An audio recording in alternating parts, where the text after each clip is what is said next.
Vale, pues primero de todo, Patricia, bueno, gracias por la entrevista.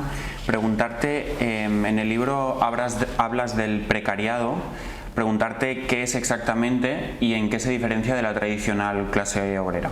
Vale, bueno, como tú dices, la tradicional clase obrera es la imagen, o al menos eso es lo que tenemos, la imagen de el obrero de mono azul, ¿no? Aquí podría ser de la Nissan, la SEAT, en Estados Unidos de la Ford, ¿no? El típico... El hombre trabajador. La diferencia, y esto es bastante claro, que hace Guy Standing en el precariado, hice una nueva clase social. Yo aquí en el libro lo que hago es como cuestiono un poco que sea una nueva clase social o que esa precariedad, que es pues la falta de un trabajo digno, de estabilidad, tanto laboral como luego también hablo que al final acaba siendo emocional, como de un proyecto de vida. Eso Guy Standing dice que o es una cosa nueva o que forma parte de este precariado. Yo lo que cuestiono es que esto es prácticamente una cosa que siempre ha estado relacionada con ser clase trabajadora, que solo en esa idea que tenemos del trabajador de mono azul ha dejado de existir, entonces es como, esto es sólido, pero que en realidad es una ficción o ha durado muy poco tiempo, que fue a partir del año 45, con los pactos de la posguerra, aquí en España pues a partir de los años finales de los 60, 70, pero es algo muy muy breve, entonces esta era una de la idea. La clase obrera del siglo XXI. Sí, yo creo que últimamente estamos volviendo a ver formas de pobreza, de precarización que eran muy antiguas, pero que considerábamos que se habían como extinguido, pero simplemente era como bueno, un espejismo, una ilusión que siempre han estado presentes y ahora han vuelto a irrumpir de nuevo en toda la sociedad. Luego también preguntarte, en el libro hablas de que el Ayuntamiento de Alicante aprobó una ordenanza para multar a prostitutas, mendigos y sin techo con sanciones de hasta 3.000 euros, lo que es una clara criminalización de la pobreza. Y también se intenta asemejar bueno, esta pobreza al final a inseguridad. ¿Crees que son medidas que ayudan a acabar con la identidad de clase? Bueno, hay una clara construcción y lo podemos ver no solo en multar a las prostitutas o a los mendigos, que tiene una clara relación con medidas que Karl Marx denunciaba en El Capital, ¿no? Que decían, bueno, es que están haciendo leyes contra pobres y básicamente lo que no quieren es que vivan, que existan, ¿no?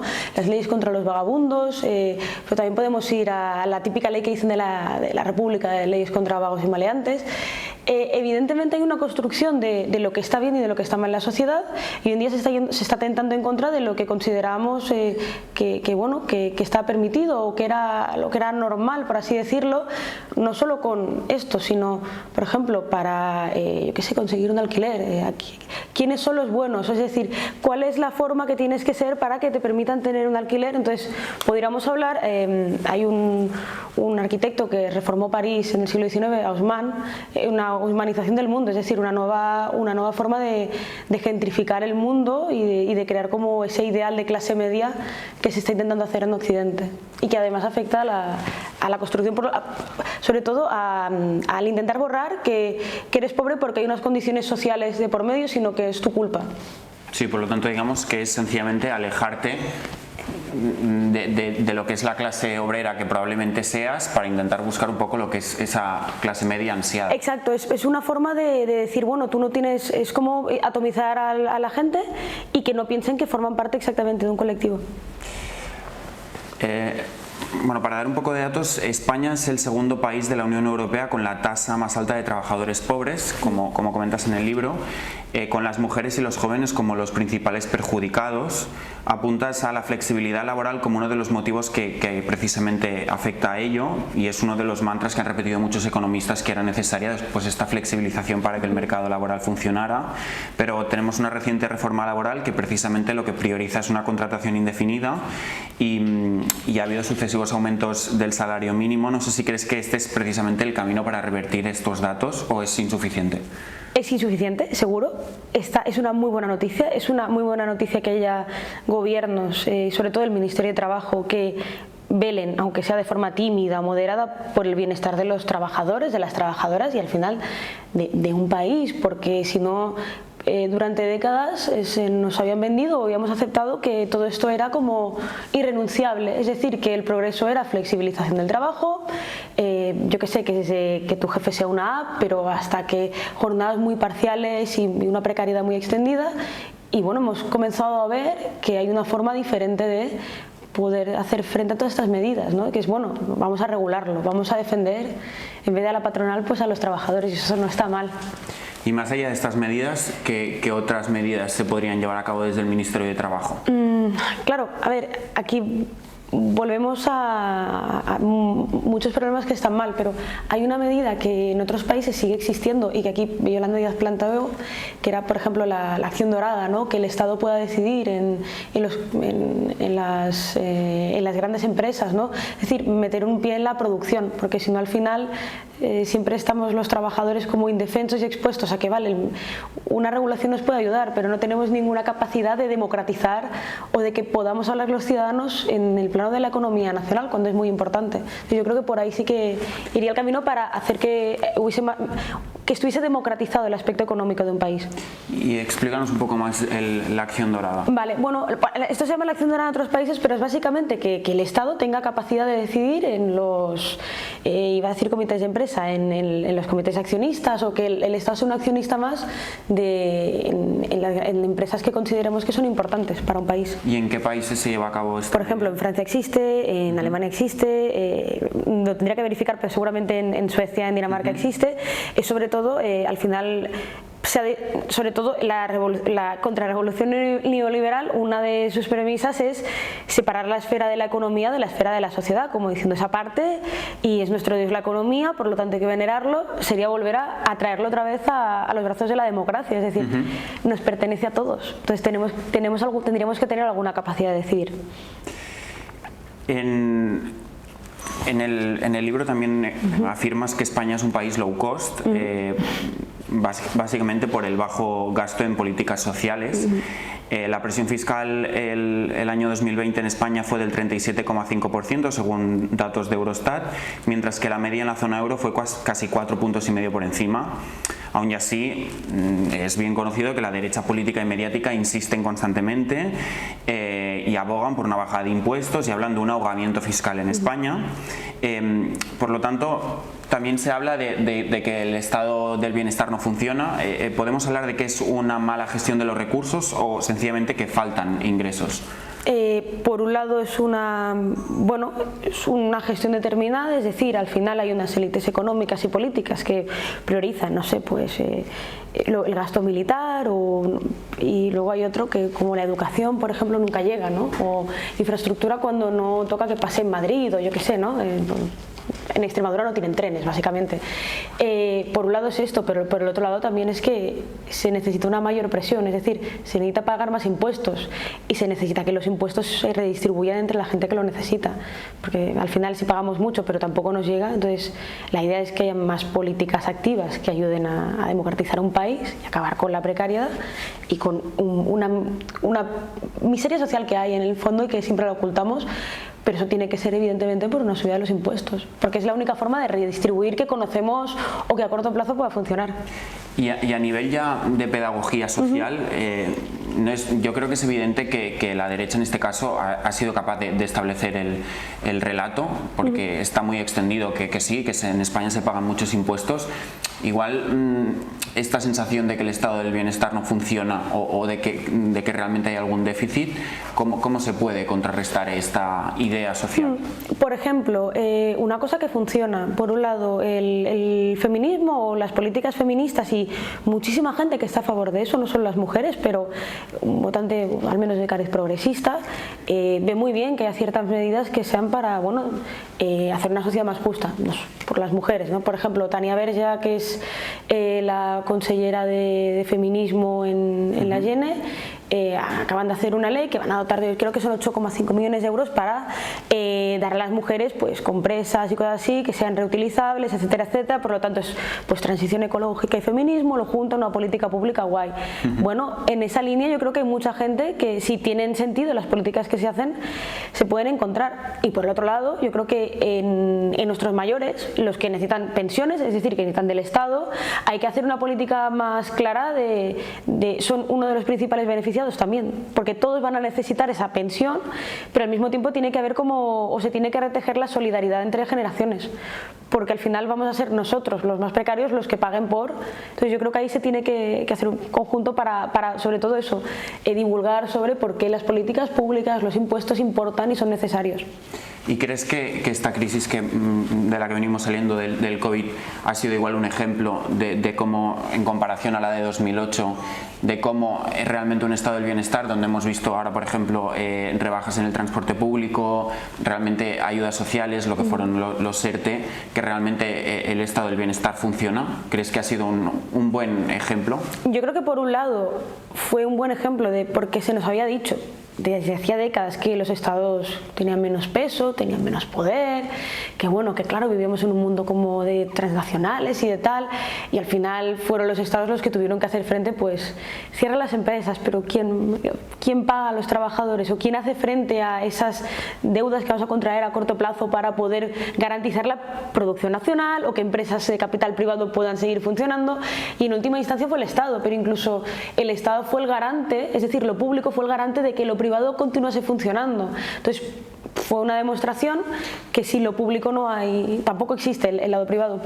Yo creo que sí, que eso ha ayudado a que muchísima gente viese la importancia de las políticas públicas, porque además se sintieron, bueno, al final muchísima gente cobró ERTEs y muchísima gente pudo seguir adelante por eso.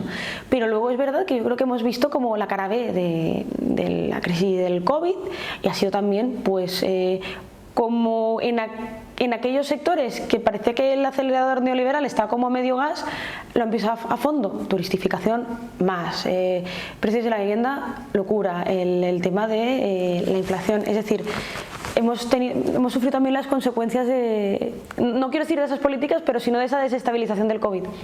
Sí, precisamente ahora también España está liderando el crecimiento económico. No sé si crees que podemos ver un impacto positivo para la clase trabajadora, realmente que este impacto económico llegue a los trabajadores. Bueno, yo creo que por un lado hay políticas que se han hecho bien, aunque no repercuta en un mayor bienestar en el sentido de cobrar más o estar mejor o estar menos deprimidos o con menos ansiedad, pero sí que es verdad que tener la capacidad de elegir, aunque sea entre trabajos de mierda, es importante porque dota a los trabajadores con al menos un pequeño poder de negociación. Y yo creo que estamos mejor que hace unos años en ese aspecto. Lo que pasa es que el trabajo que se suele generar en un país, de una economía del sur de Europa súper turistificada, pues viene siendo hostelería, además muy desigual, es decir, se genera empleo pues en los polos de crecimiento económicos, que son en las costas turistificadas, en Madrid y Barcelona. Es un empleo muy precario, pero sí que es verdad que hay, y esto es bueno porque al final España también sufrió un problema de paro endémico, crónico y tal, que parece que, bueno, que al menos eso se está superando, así que eso es una buena noticia. Has hablado un poco de salud mental.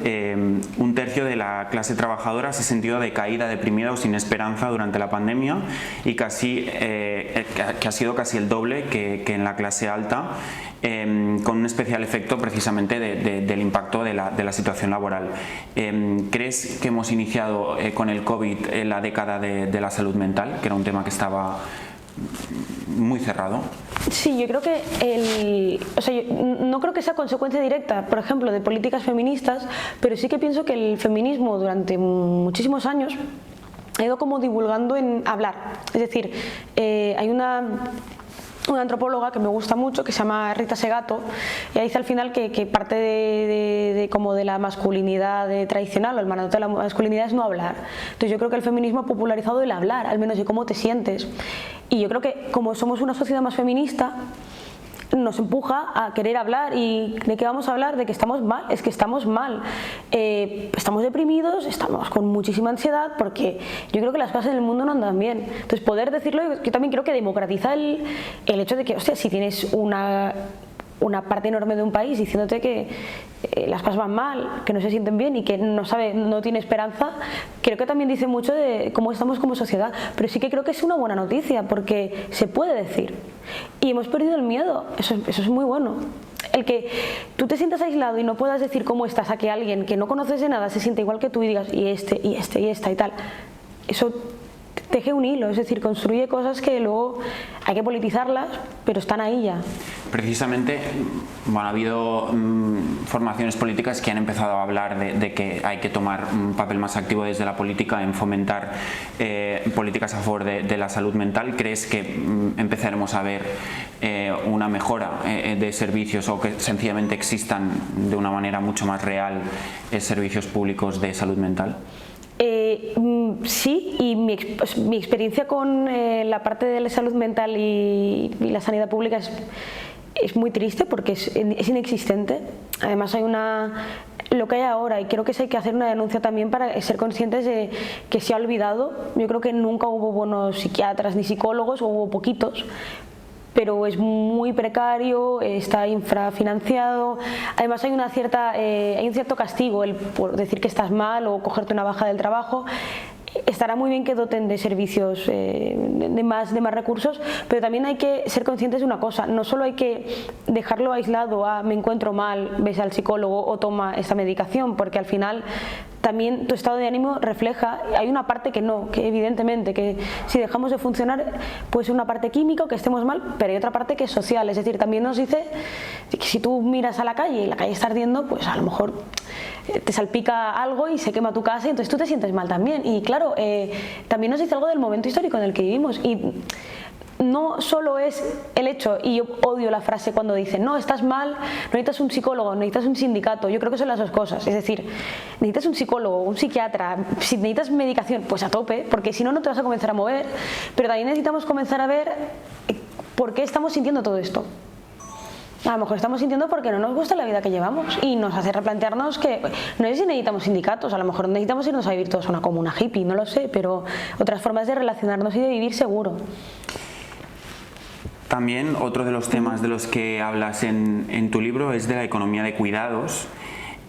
Preguntarte cómo debemos de gestionarla, porque no sé si se debe de remunerar y de que sea realmente una manera también de poder reducir el paro o sencillamente más corresponsabilidad. ¿Cómo debemos de gestionar la economía de cuidados? Bueno, por un lado hay que tener en cuenta que esto a nivel de estado de bienestar, habrá una parte importante de la población, cada vez más, que necesite primero de cuidados, pero sobre todo necesite del Estado. ¿Por qué? Porque no puedes volver a meter en casa a las mujeres, que eran las que cuidaban tradicionalmente, por ejemplo, de los mayores. Por lo tanto, eso implica que lo tienes que externalizar, o da igual, aunque lo gestionemos de otra forma, podemos decidir democráticamente que o la mujer o el hombre o la mujer o otra mujer se quede en casa y cuide de un mayor o cuide a alguien que lo necesita, pero no se puede hacer a expensas del bienestar de la propia familia, sino el Estado tiene que participar, la sociedad tiene que ayudar. Eso por un lado. Y por el otro, también tenemos que ver, y yo creo que aquí entran otras formas cuando hablamos de reducir las jornadas de trabajo y tal, no es solo dar dinero para que la gente pueda pagar estos cuidados, porque al final estamos contratando a migrantes súper explotadas, que es trabajo esclavo, esclavo o semi-esclavo, sino otras formas de que nosotros podamos también poder hacer frente a parte de esos cuidados que hoy en día, como funcionan nuestros trabajos y nuestras vidas, es imposible. Estamos súper explotados, estresados, no tenemos tiempo. Entonces yo creo que es ambas cosas lo que se necesita. El mes pasado se conocía que Neymar viajó de Francia a Arabia Saudí él solo en un avión que tenía una capacidad para 500 personas. Ese viaje generó 33 veces las emisiones que genera una persona al año. Por lo tanto, probablemente lo que tú y yo generaríamos en 33 años. En tu libro apuntas que la mitad de la población más pobre genera un 12% de las emisiones, mientras que el 10% más rico genera casi el 50%. Entonces los cálculos apuntan a que la mitad de personas, o sea, este 50% ya está empezando a acercarse a los objetivos por cápita fijados para el año 2030.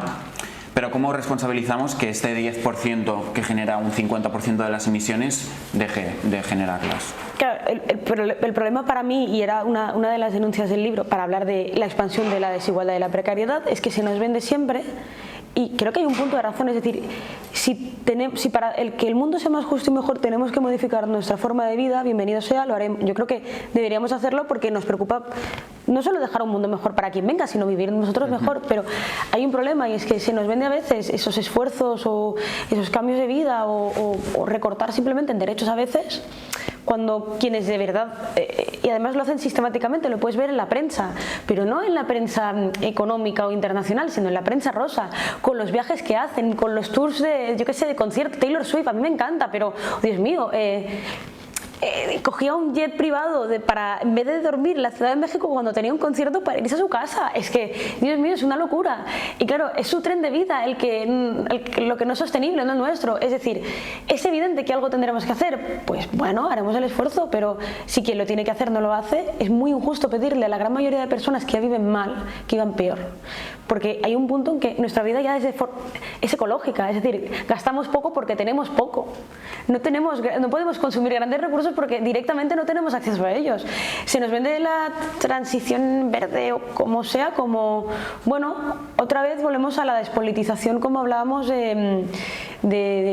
por ejemplo, de la turistificación y tal, ¿no? Es como la creación del ciudadano medio que comparte los problemas de ricos y pobres, pero en realidad es un ocultamiento de la gran injusticia que se comete contra la mayoría de la población y como sí, los ricos pues algo hacen, ¿no? Las élites, pero son los verdaderos implicados en los problemas que hay en el mundo y de ellos dependemos para que las cosas dejen de ser de otra forma y no lo van a hacer, entonces es un problema bastante importante.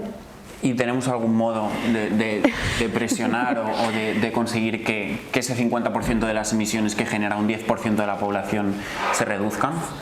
Por un lado creo que no hay más remedio, es decir, esto al final es, o nos ponemos en un paradigma como mucha gente en Estados Unidos que comienza a fantasear con cosas poco apocalípticas y tal, porque el mundo ha colapsado y somos súper negativos, ¿no? Y vamos hacia un conflicto en el cual morirá. Si somos un poco más realistas, no les queda otro remedio, claro. También una forma que tienen las élites de seguir mandando es refundarse, es decir, no solo como dijo Sarkozy, refundar el capitalismo en 2008, sino, yo qué sé, como el pacto del 45, tenía mucho miedo a la revolución, por lo tanto tuvieron que dar, se refundó.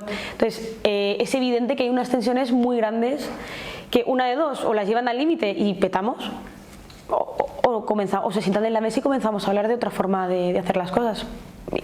No hay, quiero decir, seguir negando el problema, no sé hasta cuánto tiempo más lo vamos a poder seguir haciendo. No, yo creo que precisamente el caso de Neymar fue un claro ejemplo de cómo la sociedad de repente dijo, oye, si a mí me están diciendo que tengo que reciclar hasta la tapa del yogur, ¿cómo puede ser que este hombre haga este viaje y genere esta contaminación? O sea, yo creo que ya sencillamente por presión social algo se podrá conseguir. Ya hablando un poco de elementos que pueden favorecer a una mayor igualdad social, se estima que las herencias determinan el 70% de la desigualdad de la riqueza en España, según el propio gobierno. Preguntarte qué debemos hacer con las herencias, que precisamente son uno de los principales elementos que generan desigualdad social, y qué opinas sobre la propuesta que ya planteó Yolanda Díaz en esta campaña de una herencia universal, si es una solución para reducir los elevados niveles de desigualdad. Me parece una propuesta interesante y es lógico que la herencia al final es, claro, evidentemente es la reproducción de las clases sociales. Las altas dejan mucho, las pobres te dan la vida, eso lo decía Oviedo y Molló, ¿no? Pero hay un problema, no un problema, sino es una política la que planteaba Yolanda Díaz un poco, yo creo que provocadora en el sentido de cuando lo dijo para que la gente hablase del tema, timorata en cuanto, por ejemplo, en el libro le pedía a David Casasas que escribiese un prólogo sobre la renta básica, porque primero creo que es más equitativa y más justa en cuanto a que no crea un conflicto generacional, sino no tienes que haber nacido en un año, es decir, somos ciudadanos y como somos ciudadanos y ciudadanas tenemos derecho a existir. El derecho a la existencia no es solo que te hayan dado la vida, es que tengas un sitio en el que poder vivir, un techo, que puedas ir al cole, que tengas sanidad y que tengas un mínimo garantizado para poder sobrevivir, para poder comer, para cualquier imprevisto. Claro, la herencia universal lo que plantea es que a partir de una generación daremos una parte en realidad muy pequeña, porque hay otros economistas y sociólogos que plantean una cantidad, yo que sé, el doble o el triple o 10 veces más de dinero de lo que planteaban. Pero bueno, yo creo que como meter el dedo en la llaga para comenzar a hablar de estas cosas estaba bien. Ahora, como política, si la tuviese que hacer de verdad, yo preferiría la renta básica. Pero además porque creo que llega a todo el mundo. Y es un derecho que es decir, se lo das al ciudadano, a cualquiera, rico o pobre. Luego ya lo devolverá por la renta o lo que sea, pero es como todos tenemos derecho a ir a la universidad porque es pública. Todos tenemos derecho a un bien, aunque sean 500, 600 euros, porque también es de todos. Y más allá de si es una política correcta o no, las herencias debemos hacer algo con ellas, porque es evidente que socialmente yo creo que es un debate para el que la mayoría no está preparado, pero es evidente que es literalmente reproducir la clase social sencillamente por nacimiento. Sí, bueno, una idea de poner impuestos, por ejemplo, de gravar la riqueza podría ser las herencias, porque además de que no deja de ser una cosa muy injusta, bueno, si tú te van a dejar un montón menos una X cantidad, sigue siendo un montón. Entonces es una forma de reducir un poco la desigualdad, no de acabar con ella, porque al final lo que hablamos es de eso. Volvemos a lo mismo. Sí, es necesario y a ver, vamos hacia un mundo en que se tendrían que plantear cosas bastante contundentes, porque si no es imposible solucionar tener que pagar 1.700 euros por un piso en el Clot. Sí. Y también has introducido un poco el último tema del que quería hablar, la renta básica, que es una de las propuestas que más suena ya en cuanto a igualdad social. En el libro también hablas un poco del poder de negociación que tienen los trabajadores. Entonces no sé si crees que es una oportunidad o da un poco más de poder a la clase trabajadora en cuanto a establecer un poco también y a tener un papel más activo en establecer las condiciones laborales. Bueno, claro, si al final tenemos un mínimo para poder subsistir, no nos vamos a hacer ricos y yo qué sé, habrá muy poca gente que pueda dejar de trabajar, pero bueno, el plantear tener como un mínimo en el cual tú puedas decidir a corto plazo qué quieres hacer con tu vida, sobre todo cuando recordemos la cantidad que cobras del paro la han bajado, sistemáticamente se ha ido bajando, aunque ahora se ha subido el mínimo, la progresión histórica es que hemos ido para abajo, aunque ahora comencemos a tener cuotas un poco más decentes. Todo lo que no sé, todos nuestros derechos han sido como erosionados, limados.